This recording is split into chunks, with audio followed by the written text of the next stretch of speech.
Hé la petite, bienvenue à toi dans cette nouvelle vidéo. Si tu es toute nouvelle sur la chaîne, écoute, je me présente, je suis Eva. Et sache que j'appelle tout le monde la petite. Que tu sois un homme, une femme, non-binaire, peu importe. Voilà, je t'appellerai la petite parce que les petites de la chaîne sont les petites de mon cœur. Si tu es l'une de ces petites qui revient sans cesse, qui s'est abonnée, qui a activé la cloche, je suis heureuse de te retrouver aujourd'hui. Dans cette vidéo, aujourd'hui, j'avais tout simplement envie de te donner des conseils. Des conseils pour toi, si tu es en questionnement, en pleine période de questionnement, si tu es en pleine période de doute, de repositionnement sur toi-même, cette vidéo est faite pour toi. Aujourd'hui, je vais te donner 5 signes qui vont t'aider à savoir si tu n'es pas hétéro.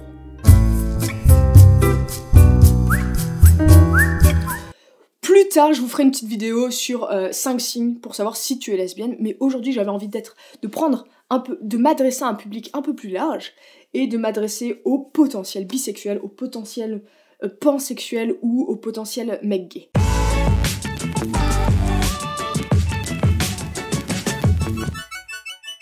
Bon, sache que j'ai décidé de te donner les exemples dans un ordre de décroissance, c'est-à-dire que le numéro 5, je vais d'abord te donner le point le moins faible qui pourrait commencer à te mettre sur la voie et terminer par le point le plus fort, le signe le plus fort qui pourrait potentiellement plus te mettre la mouche au nez.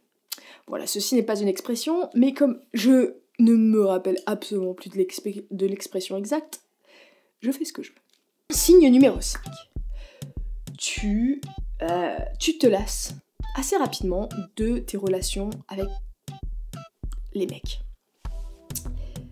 Prenons l'exemple, voilà.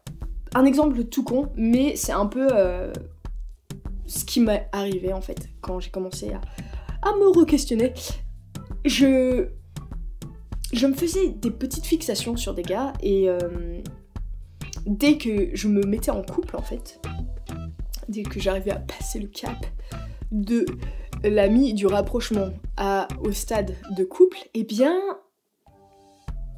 je cassais direct. Après une semaine, après quelques jours, je cassais direct et j'avais l'impression qu'en fait ça n'avait pas vraiment de sens, que la relation ne m'apportait pas vraiment grand chose et que je m'ennuyais tout simplement.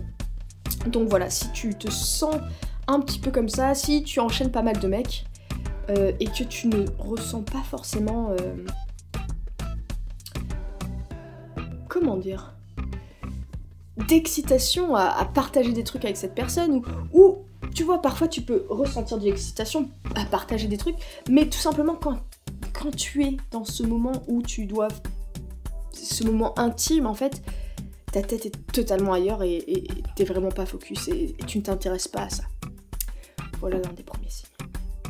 Signe numéro 4.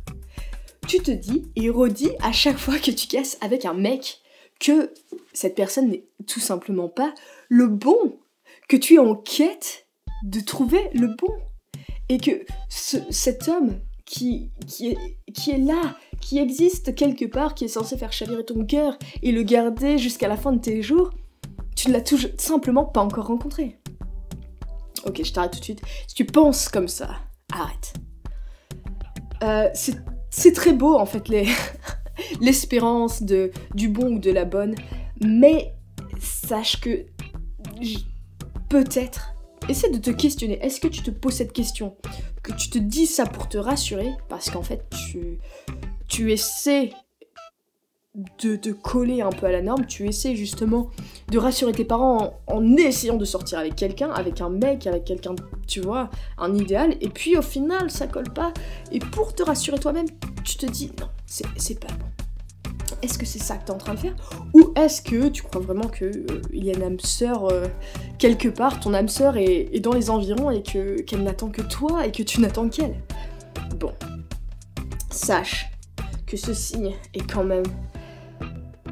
Ouais, je pense que c'est quand même un bon signe sur lequel, où tu devrais commencer à dire, ok, j'arrête d'utiliser cette phrase. Est-ce qu'il n'y a pas un truc à rechercher? Est-ce qu'il n'y a pas un truc derrière ça? Est-ce que je n'essaierais pas peut-être de m'aventurer dans des eaux un peu plus turbulentes plutôt que de garder cette route de norme, la route de la norme. Signe numéro 3. Tu as des fixations sur des personnes du même sexe que toi. Tu as une fixation.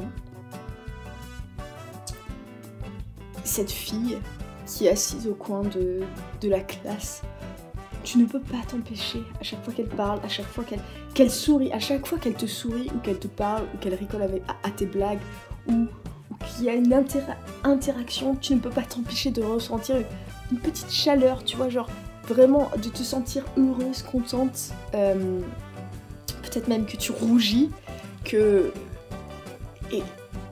tu penses à elle souvent, tu as envie de la faire rigoler, tu as toujours cette petite arrière-pensée où tu as envie d'être à côté d'elle, tu as envie de faire des choses avec elle, tu as envie...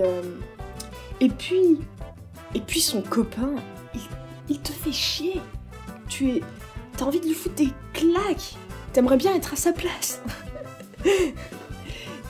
Ça peut très bien être une collègue de boulot, ça peut très bien être ta voisine de palier, ça peut très bien être Samantha qui conduit, je sais pas, qui va travailler dans les champs tous les dimanches. Je sais pas pourquoi tous les dimanches, mais j'avais envie de dire tous les dimanches. Tu te fais des fixations. Et parfois, quand tu réalises que ton comportement, quand tu réalises cette fixation, je sais pas, dans ton lit le soir, et tu vois, t'es en train de penser à la vie, à combien d'étoiles il y a dans l'univers, et là tu te dis, mais pourquoi je la kiffe autant, elle? Et tu te culpabilises parce que tu as l'impression que ces sentiments ne sont pas forcément corrects. Si tu ressens tout ça, c'est un très très bon départ. Signe numéro 2. Tu regardes cette vidéo. Juste le fait que tu as appuyé sur le titre de cette vidéo, que tu as appuyé sur la vignette de cette vidéo, devrait déjà te mettre un petit peu la puce à l'oreille. Ouais, désolée. Et enfin, signe numéro 1.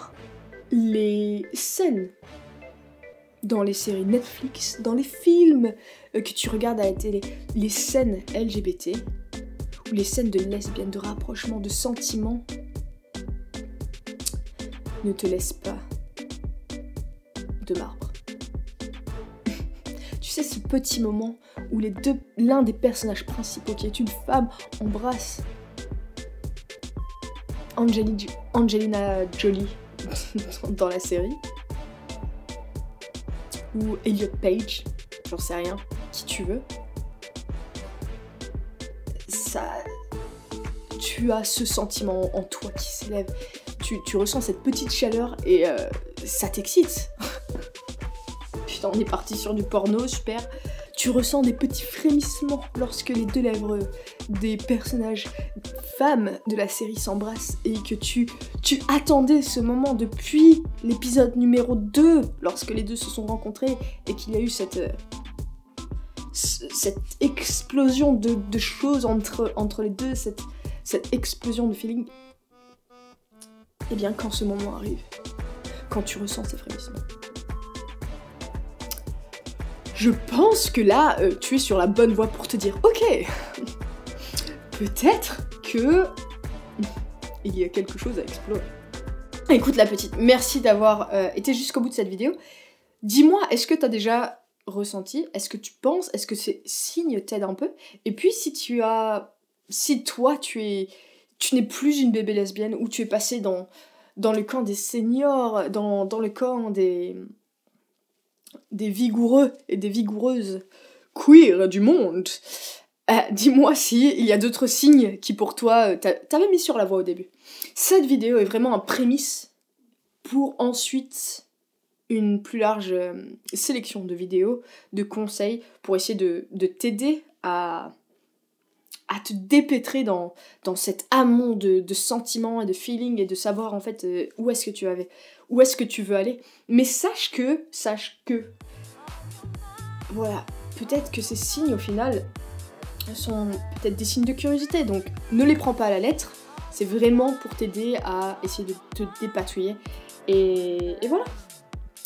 Et puis, si tu as kiffé cette vidéo et que tu as kiffé mes beaux yeux, eh bien abonne-toi, active la cloche, et on se retrouve pour une prochaine vidéo. Allez, soleil sur toi.